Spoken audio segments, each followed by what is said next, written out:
Hey everybody, my name is Craig. I am with the channel Dack Country Adventures. It is a fairly new channel, but what I'm hoping to do with it is a lot of hiking, outdoor stuff, maybe some bushcraft things, a lot of that sort of thing. I recently adopted a trail, part of the Northville Placid Trail up in the Adirondacks, so there'll be some trail work videos, a bunch of other things. The channel will kind of evolve as it goes. I make some of my own gear, so I'll basically just be sharing with you a bunch of the different ways that I go about hiking and enjoying the outdoors. With that said, if you're interested, subscribe, hit the notification bell. You can stick around every time I upload a new video. You'll be able to know, and there's a lot of new videos on the way because I have to get the content out there. It's a fairly new channel, right? So you get to be part of something new, so that's exciting. Today, what are we talking about? Today, we're going to take a look at an axe that I recently picked up. Like I said, I recently adopted a trail, so now I need tools to go and do trail work on that trail. This is an axe that I picked up a couple of towns away. It's a refurbished axe. The guy is actually on Facebook. His name is Joel Ferguson. Burr And Bevel Sharpening, I believe, is the name of the Facebook page. So if you want to go and check him out, that'd be great. He's a great guy. He does a lot of work on axes and knives and other sharp things. So I went and he gave me this axe. Well, I bought this axe from him. What really interested me is the palm swell on the handle here. It's nice and big, something to hang on to so that when you're swinging and chopping, you don't have to grip quite as hard on the axe. So, like I said, I like this axe. I'm a big fan. It's very sharp. I've actually cut myself on it. So, there's that. But what I really want to do is I'm going to take some linseed oil and oil up this handle today because it's a little dry. And you always want to take care of your tools and make sure the handles are oiled up well. So that's what we're going to do today. And the old timers, I guess, they say when you first start to oil a handle, you've got to do it once a day for a week, and then once a week for a month, once a month for a year, and then once every year. So I'll take you through a week of oiling this thing, as well as another little axe that I got from Joel. This is going to be handy on the backpacking trips because it literally weighs like a half a pound. And I know a lot of people are going to be like, oh my God, why do you need an axe on a backpacking trip? You don't. But the truth is that I've gotten to a few campsites before and wish that I was able to split some of the wood because either it was too big or, I couldn't find a lot of little sticks to keep me going with the fire. If you're going to spend some time there, sometimes it's hard to find some wood, so it'd be nice to be able to split it. This thing weighs a half a pound. I'll be able to throw it in the pack. I am planning on making some masks for these as well, out of leather, so that'll be in a future video. But anyway, right now we're going to take a look at how we oil up these handles.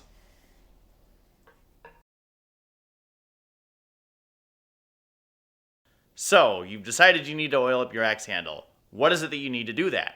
Well, the first thing you're going to need are paper towels, a rag, anything like that. A lot of people use the shop towels. I haven't been able to get my hands on any because a lot of the stores around are out of them for some reason. I don't know if there was a big sale and everyone bought them up or if there's a mass paper towel, shop towel shortage, but I couldn't find any.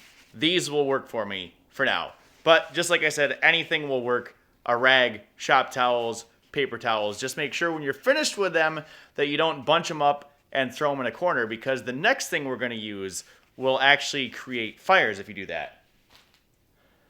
And that is boiled linseed oil. Now there's a lot of debate about whether to use boiled linseed oil or raw linseed oil, and just like anything, you'll spend a lot of time going through a lot of opinions online. This is what I'm going to use today. It's boiled linseed oil, Sunnyside. I picked it up on Amazon. They sent it right to the door. Really easy. So you'll soak your rag in this, and then you'll run the rag up and down the axe handle and then dispose of the rag afterwards accordingly. You can either put it in a tin can so that if it does combust, it's not going to hurt anything, or you can hang it up to dry. That's the best thing to do is just drape it somewhere so that it dries out. This is just my disclaimer to make sure you don't burn your house down. I've never had an issue. I don't know of anyone that has ever had an issue, but it's always good to exercise caution. Now, one thing that you can also do after you're done oiling the axe handle is to burnish it with this steel wool. And I personally haven't tried this before, but apparently it's supposed to put a nice sheen on the wood. I'm not going to do that this first time around, but once I go and oil the axe up for a week, I'll take a stab at burnishing it with a steel wool. So, let's start. Alright, so note on that linseed oil. It's got a child-proof cap on it, and it is very difficult to open. So if you're struggling with it, just keep working at it. You'll get it. Alright, so you've got your axe, you've got your paper towel, you've got your linseed oil open, hopefully. So, you're going to go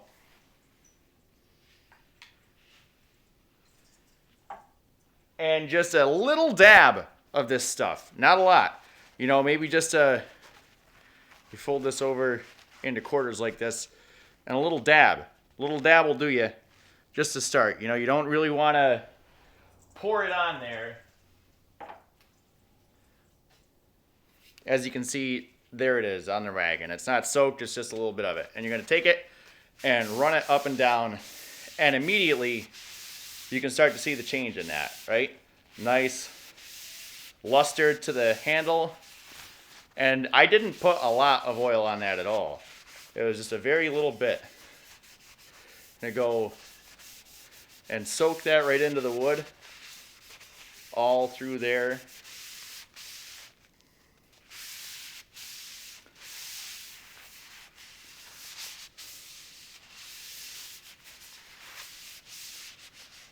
And onto the palm as well. One thing I didn't mention is Joel actually hand carved this. He made it himself with a rasp and all of that. So he's very talented. Burr And Bevel Sharpening. Like I said, if you want to check him out on Facebook. This is, I believe, a red oak handle, he said. And it feels good in my hands. You can tell it's a very strong wood. And I'm excited to see how it's going to look when I finally get a week's worth of oiling on this. So I've rubbed it pretty good here. I'm going to go and dab some more on this. So I actually just wiped the excess off that had spilled on top of the lid, or on top of the can. And as you can see, a little goes a long way here. Now, another disclaimer, I don't claim to be an expert at this. And I know how YouTube comments, people like to tell you how much they know on YouTube. So if you know more than me, that's great. I'd be happy to hear about it. But this, maybe you do it differently. Maybe you've seen it done differently. This is how I'm doing it today. And this is how I'll be doing it for a week. Every day for 5 days, 7 days rather, we'll be oiling up this axe handle. Don't forget the top of the axe handle here. Make sure you get that nice and oiled. Some people drip right down into there to swell that up. That's better than water. Some people, if the head is loose, they'll soak it in a bucket of water and they'll say that'll take care of it. But eventually the water is just going to evaporate and you're going to have the same problem. That oil will actually wick into the end of the axe handle there and swell those two wedges and the handle and the wood, and you'll never lose that head off of there. So I think I'm going to call that good for the first round of oiling on the hand-hewn red oak handle on this axe. We won't forget the tomahawk, the little tomahawk here. I'll get another little dab of oil and we'll oil him up. Again, just a very little bit on that. I probably put too much on the rag, especially for this tiny little handle. But there's the little tomahawk backpacking axe, and we'll oil that up as well. So you don't want to, it's just like seasoning a cast iron pan here. You don't want to get a lot of excess oil on here because then it's going to get sticky and it's just not, you're going to have a bad time, right? So don't do that. Now this handle is thirsty. That other handle wasn't as dry as I thought it was.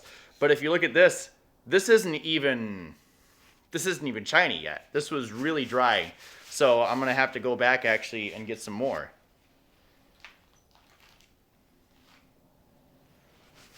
So my second dab on there, and you can see now it's starting to shine up a little bit more. It's not soaking so much of it into it. And this will season over the next day. And I'll come back and do the same thing tomorrow.